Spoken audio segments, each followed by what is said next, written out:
नमस्कार प्यारे दोस्तों, संभव क्लासेज में एक बार फिर आपका स्वागत। मैं हूं आपका दोस्त जी आर चौधरी और मैं आज आपके लिए लाया हूं आरटी से रिलेटेड एक छोटा सा टॉपिक जो मैंने पिछली की कक्षा में, पीछे के वीडियो में आपने देखा होगा। मैंने कहा था कि हम बात करेंगे अलग से एसएमसी का जो गठन है उस पर आज हम चर्चा करेंगे।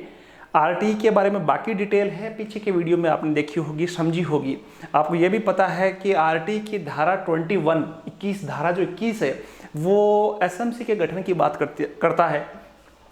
इसी एसएमसी के बारे में थोड़ी सी हम छोटी सी जानकारी लेंगे कि एसएमसी का गठन कैसे होता है, कितने सदस्य होते हैं और एसएमसी का वास्तव में रोल क्या है। साथ ही एक और चीज़ मैं आपको बताऊंगा कि आरटी में जो शिक्षकों के लिए समय है वो कितना है और एक वर्ष के लिए कितना समय होना चाहिए, कितनी कालांश, कितने घंटे क्लासें लगनी चाहिए। तो इस पर भी हम चर्चा करेंगे। छोटा सा वीडियो है, ध्यान से देखना, इंपॉर्टेंट रहेगा। तो मैं सबसे पहले आपको बता दूं कि आरटी की धारा 21 में राइट टू एजुकेशन जो था, आरटी एक्ट 2009, उसकी धारा 21 में जिसका जिक्र है वो है एसएमसी। और आज हम इसी एसएमसी पे चर्चा करेंगे। पूरा नाम है school management committee. School management committee का गठन धारा 21 के तहत किया गया, पहली बात। अब देखो एसएमसी का जो बात हम कर रहे हैं, तो एसएमसी में वैसे देखा जाए तो दो भाग होते हैं एसएमसी के। एक होती है साधारण सभा, जिसका मैंने जिक्र किया था, साधारण सभा,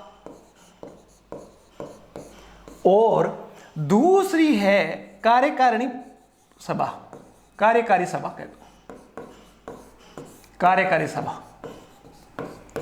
इस पर हम चर्चा करेंगे।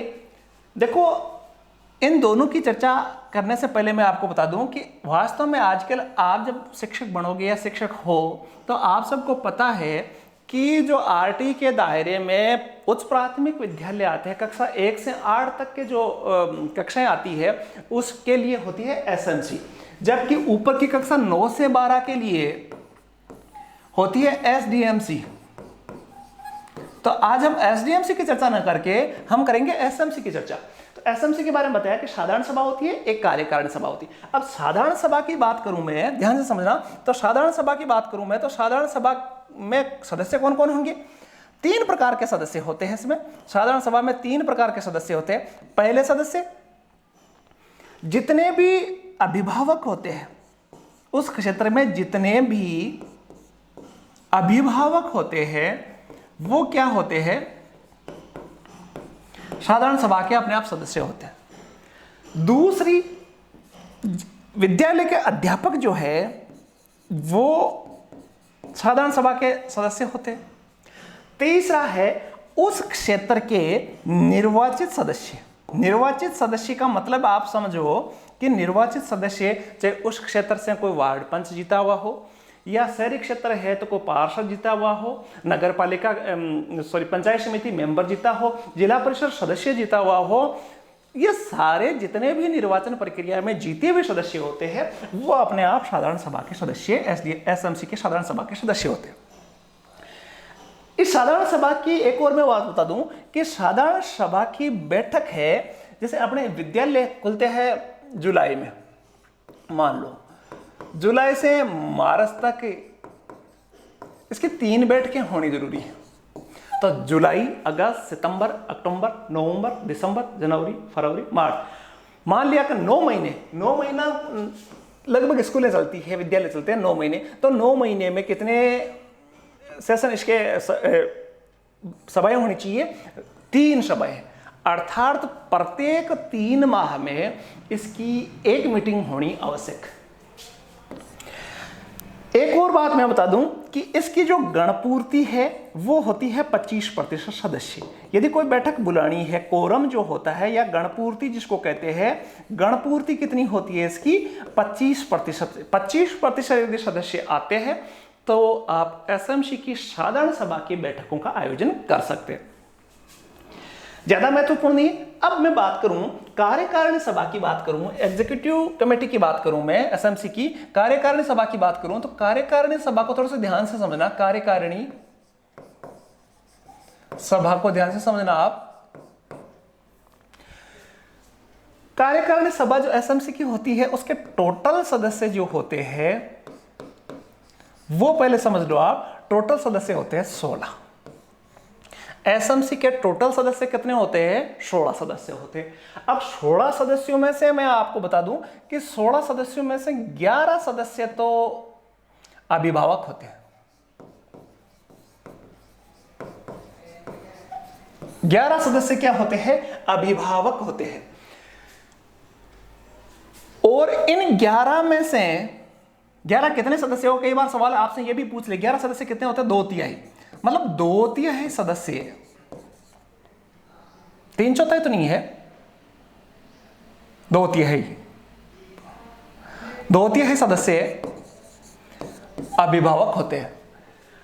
टोटली 11 सदस्य कहां से ले जाएंगे? अभिभावकों से। इनमें से 11 में से 50% कौन होगी? महिलाएं। तो 50% महिलाओं का मतलब हो गया, महिलाएं कितनी होगी? 6। भाई 11 का 5.5 होता, 5.5 महिलाएं हो नहीं सकती, तो महिलाएं कितनी होनी चाहिए? 6। ये तो हुई 11 की बात। अब अभिभावकों से मतलब है कि इनका बच्चा स्कूल में पढ़ना चाहिए, ऐसा नहीं है कि इनका बच्चा नहीं पढ़ रहा हो। किसी बच्चे के माँ बाप नहीं है तो वो स्कूल में नहीं पढ़ता है तो वो इस सदस्यों में से नहीं हो सकता। तो 11 सदस्य ये हो गए। और इन्हीं में से जो 11 सदस्य, ध्यान से सुनना, इन्हीं में से अध्यक्ष होता है जिनका चुनाव किया जाता है। इनमें से इन्हीं में से उपाध्यक्ष होता है। तो अध्यक्ष और उपाध्यक्ष कहां से होंगे? अभिभावकों से होंगे। अब 11 सदस्यों के अलावा बात करें तो जो सचिव होता है, याद रखना इन चीजों को, जो सचिव होता है वो कौन होता है? उस विद्यालय का हेडमास्टर, एचएम, या एचएम नहीं है तो वरिष्ठ अध्यापक जो होगा। वरिष्ठ अध्यापक का मतलब जो सीनियर अध्यापक होगा, जिसके पास चार्ज है, वो वरिष्ठ अध्यापक उसका सचिव होगा। एक और मनोनीत सदस्य होता है, एक और सदस्य होता है स्कूल में से, ये एक हो गया। एक होता है विद्यालय में से कोई महिला टीचर जो है, विद्यालय में से महिला अध्यापक। यदि किसी विद्यालय में महिला अध्यापक नहीं है तो फिर पुरुष को लिया जा सकता है। ये भी इसके सदस्य होंगे। तो 11 हो गए, एक 12 हो गए, एक 13 हो गए। अब इसके अलावा एक जो है, एक सदस्य होता है उस क्षेत्र का, जिस क्षेत्र में विद्यालय है उसका क्या होगा? वार्ड पंच। जिस क्षेत्र में, जिस वार्ड में जो विद्यालय पड़ता है उस क्षेत्र का वो वार्ड पंच जो होता है वो भी इसका सदस्य होता है। तो 11 प्लस एक सचिव 12, एक विद्यालय की महिला टीचर 13 प्लस एक वार्ड पंच 14। और 2 है, पहले वार्ड पंच और सरपंच दोनों होते थे, अलग अलग होते थे, मतलब 2 होते थे, लेकिन अब ये वर्तमान में हटा दिया गया है, केवल वार्ड पंच को रखा है। अब 2 सदस्य जो है वो 2 सदस्य मनोनीत सदस्य होते हैं। मनोनीत किसके द्वारा? वो होते हैं विधानसभा सदस्य के द्वारा। याद रखना, एमएलए के द्वारा। एमएलए मनोनीत करता है उस क्षेत्र के शिक्षा से जुड़े हुए, विद्यालय से जुड़े हुए जागरूक लोगों को। 2 सदस्यों को एमएलए मनोनीत करता है और उनका चुनाव एमएलए खुद करता है। लेटर पैड पे लिख के देता है कि ये हमारे द्वारा नियुक्त सदस्य है और उनको। तो टोटल कितने हुए? 11 प्लस 1 प्लस 1 प्लस 1 प्लस 2। तो टोटल कितने सदस्य हुए? 16 सदस्य।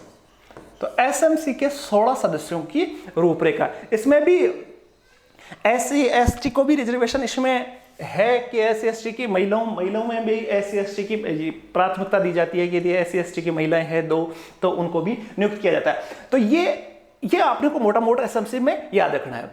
एसएमसी के कार्यों की बात करूं तो मैं आपको सीधा सा कहानी बता दूं कि एसएमसी के कार्य यदि स्कूल से रिलेटेड देखें तो स्कूल से सारे के सारे जितने भी काम करने हैं, जितने भी खरीदारी करनी है, कुछ भी डिसीजन लेना है, लगभग आप समझो कि स्कूल के सारे काम है वो एसएमसी के बगैर स्कूल में नहीं होते हैं। सारे की सारी जिम्मेदारी एसएमसी पे होती है। जैसे कोई निर्माण करवाना हो, कोई प्रस्ताव लेना हो, कोई चीज खरीदनी हो, कुछ चीज बेचनी हो, सारा का सारा सिस्टम एसएमसी पे डिपेंड करता है। तो ये था एसएमसी का कार्य। एक छोटी सी जाते जाते मैं और बात आपको बता दूं कि आरटीई आपने पढ़ा पीछे की वीडियो में, तो आरटीई में दो चीजें आपको मैं बताऊंगा कि आरटीई जो है, आरटीई एक्ट 2009 जो है, 2009 में दो चीजें और आप याद रखना कि जैसे प्राइमरी स्कूल है जो एक से 5 तक का विद्यालय है, 1 से 5 या प्राथमिक कक्षाएं हैं, उनकी प्रत्येक सत्र में कितने घंटे क्लासें लगेगी, ये कई बार पूछा जाता है। कितने घंटे क्लासें लगेगी और कितने दिन क्लासें लगेगी, मिनिमम कितने दिन, ज्यादा हो सकता है, मिनिमम कितने दिन। तो 1 से 5 की बात करूं तो कम से कम 200 दिन स्कूल लगनी चाहिए। याद रखना है आपको कि 200 दिन स्कूल आपकी 1 से 5 लगनी चाहिए। जबकि 6 से 8 की बात करूं मैं तो ये दिन होते हैं 220 दिन। ये कम से कम इतने दिन क्लासें लगनी चाहिए। एक और मैं बात आपको बता दूं कि समय टाइम की बात बता दूं तो ये क्लासें होती है 800 घंटे। 800 घंटे शिक्षण कार्य होना चाहिए। जबकि उच्च प्राथमिक विद्यालय है उसमें ये घंटे आपको पूछा जाए तो 1000 घंटे शिक्षण कार्य होना चाहिए, शिक्षण कार्य होना चाहिए। और प्रत्येक आरटीई में यह भी कहा गया है कि जो 1 से 8 तक शिक्षण करवाने वाले हैं वो एक सप्ताह में 45 घंटे, एक सप्ताह में टीचर के लिए, टीचर की बात कर रहा हूं मैं, टीचर के लिए एक सप्ताह में कितने 45 घंटे शिक्षण होना चाहिए टीचर के लिए। और साथ ही एसएमसी की जो बात कर रहा था मैं, इसमें एक और मैं आपको बताना भूल गया कि एसएमसी की जो कार्यकारिणी समिति है उसकी जो कोरम है वो कितना होना चाहिए, 1/3 सदस्य हो तभी उसका कोरम पूरा होता है। और उसकी बैठक, सबसे मोस्ट जो चीज रह गई थी वो थी कि एसएमसी की कार्यकारिणी समिति की बैठक कब होती है। ये कई बार पूछा गया है और ये याद रखना है, ये अमावस्या को होता है, अमावस्या। अब सोचो आप, याद स्कूल व्याख्याता भर्ती में ये आया हुआ था अमावस्या। अमावस्या को इसलिए रखा गया है कि आपने गांवों में देखा होगा, आसपास देखा होगा कि बहुत सारे कामगार होते हैं वो अमावस्या के दिन छुट्टी रखते हैं और इसी वजह से अमावस्या के दिन एसएमसी की बैठक आयोजित की जाती है। प्रत्येक महीने एक बैठक, विशेष बैठक बुलाई जा सकती है 4 दिन के विशेष नोटिस के बाद में, दोनों की, चाहे साधारण सभा की हो चाहे कार्यकारिणी की, 4 दिन पहले सूचना देकर इसकी बैठक आयोजित की जा सकती है। अब अमावस्या के दिन यदि विद्यालय की छुट्टी है तो उसके नेक्स्ट जो वर्किंग